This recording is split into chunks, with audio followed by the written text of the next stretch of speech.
Oui, Monsieur le Président, mes chers collègues, nos pensées vont bien sûr aux familles des morts et des blessés donc, de l'attentat de Strasbourg. Je devais moi-même personnellement être sur les lieux et heureusement, un retard d'ordre du jour m'a amené à parler en hémicycle du Parlement au moment où malheureusement cet attentat se produisait. Plus dangereux, c'est qu'une trentaine d'Aquitains venus visiter le Parlement étaient dans ce quartier à cette heure-là. J'étais moi-même confiné jusqu'à 2h15 du matin dans le Parlement. Qu'est-ce qu'il y a ? Quel est le problème? J'étais confiné, j'étais à l'abri. Vous voyez, vous me coupez la parole. J'étais en revanche à l'abri et sans problème. Cette session budgétaire se déroule dans un climat exceptionnel qui voit se dresser le pays réel contre une politique et un pouvoir coupés du réel et de la réalité de la vie de chaque jour de nos concitoyens. Il se dresse sur les ronds-points aux entrées des autoroutes de Virsac et d'ailleurs, et ceci est nouveau, contre un homme que vous avez porté au pouvoir en votant massivement contre une candidate qui, je le rappelle, elle, avait été la première à l'époque à évoquer les invisibles et les oubliés de la République. Cet homme, c'est le président de la République. Il incarne parfaitement ce nouveau monde sans pitié où l'argent est roi. Le monde de la mondialisation, de l'Europe technocratique qu'il veut sauver avec Mme Merkel, un monde qui rêve de la disparition des nations souveraines, chères à De Gaulle, un monde de bonheur, de migrer où l'on veut, ce qui deviendrait avec le pacte de Marrakech un droit inattaquable. En fait, c'est un monde de bisounours pour riches. Cet homme est celui qui devrait être le garant de l'unité nationale. On disait autrefois le père de la nation.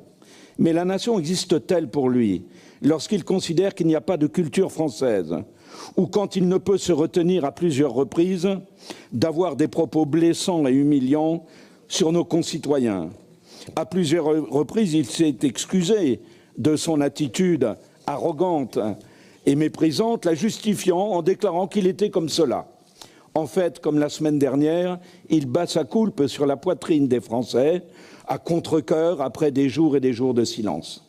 Mais les populations rurales, ce pays réel qui travaille et paye toujours plus pour seulement survivre, ne croient plus en cet homme, en ce gouvernement, en ce pouvoir socialisant qui a recyclé tant de socialistes, mais est bien lié à la grande finance et au lobby de tout poil. La confiance, vous savez, ne se décrète pas. Elle se mérite, elle se prouve, elle se ressent et les Français n'ont plus confiance. La confiance ne s'achète pas avec une aumône de 100 € supplémentaires sur un SMIC. Les Gilets jaunes, soutenus par plus de 70% des Français sur le fond, sont ceux que nous défendons depuis des années ici, dans cette Assemblée, en refusant dès le début de mettre la taxe sur la TICPE, sur les carburants au plus haut, au taquet, comme vous le faites. Nous avons du reste déposé une motion pour la baisse de la part régionale de cette taxe de l'ordre de 30%. Certes, c'est symbolique, mais ne vous inquiétez pas, nous n'avons pas la même vision que M. Wauquiez et je vais vous demander éventuellement, je vais vous donner des solutions pour faire des économies ailleurs. En exigeant enfin que vous dépensiez moins pour dépenser mieux, ce en quoi vous vous êtes engagé. Je ressortirai le document lors de votre discours d'inauguration de ce mandat. Vous avez dit je me cantonnerai aux priorités et aux compétences régionales. Or, vous ne le faites pas en reprenant des lignes budgétaires hors compétences, dans une politique internationale, des crédits permanents à l'immigration, des crédits culturels aberrants, des soutiens financiers ahurissants pour les terroristes des FARC ou de l'Aquarius qui arrête ses périples et reste à quai. Pendant ce temps, les zones rurales se dépeuplent, voient ses services publics disparaître, comme certaines lignes ferroviaires.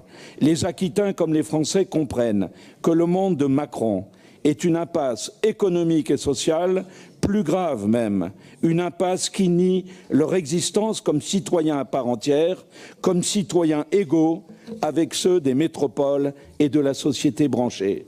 Alors ce monde soi-disant nouveau a accouché en fait de la division, de la fracture et du mépris. Les 10 milliards lâchés sous la contrainte ne traitent pas des causes profondes de la crise de société que nous vivons. Cette annonce à l'échelle d'un pays ne changera en rien la politique macronienne et ses fondamentaux. 2 réclamations permanentes sont là, nous les entendons chaque jour. Macron en démission et nous voulons un référendum. Qu'il s'appelle citoyen aujourd'hui ou d'initiative populaire, comme nous l'avions nommé, nous le demandons ainsi depuis 1995. Preuve en est que les Français ne se sentent pas écoutés, c'est une évidence, quand ils ne sont pas trahis, comme en 2005, lors du référendum sur la Constitution européenne qu'ils avaient refusé à 55%. L'incohérence est à son comble quand on voit que passant au-dessus des 3% fatidiques de déficit de l'Union européenne, la France ne sera même pas réprimandée, mais l'Italie voit son budget refusé alors qu'elle n'affiche que 2,4 de déficit.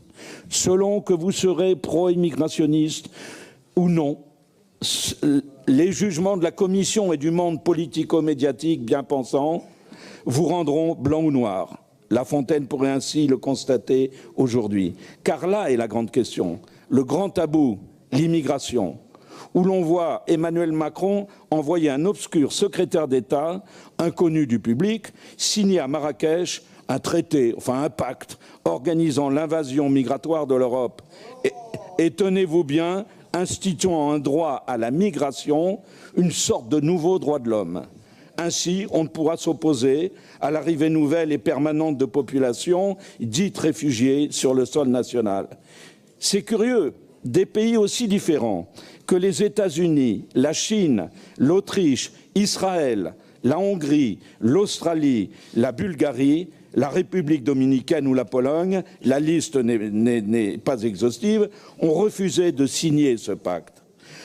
Bien sûr, sous couvert d'organisation, c'est la porte ouverte à des migrations de plus grande ampleur et même non contraignant. Ce pacte, une fois approuvé, pourra s'imposer à notre législation par le biais de traités préexistants ou la base d'un principe de responsabilité commune. Il deviendra alors d'interprétation pour les juges français. Ce pacte d'une gravité exceptionnelle doit, au nom du bon sens et de la démocratie, être mis en débat au Parlement français, ce qui n'est évidemment pas prévu. Là encore, on n'entend personne, on n'écoute pas le peuple et on ne lui demande même pas son avis. Notre Assemblée, je le pense, se grandirait de demander au chef de l'État que les termes de ce pacte soient débattus devant la représentation nationale.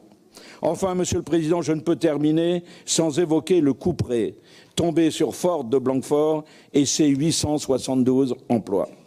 Je le répète, nous assistons là aux effets d'une politique économique qui, depuis des décennies, ne protège pas nos industries. Les Américains se contrefichent des emplois au nom du seul profit des actionnaires du groupe.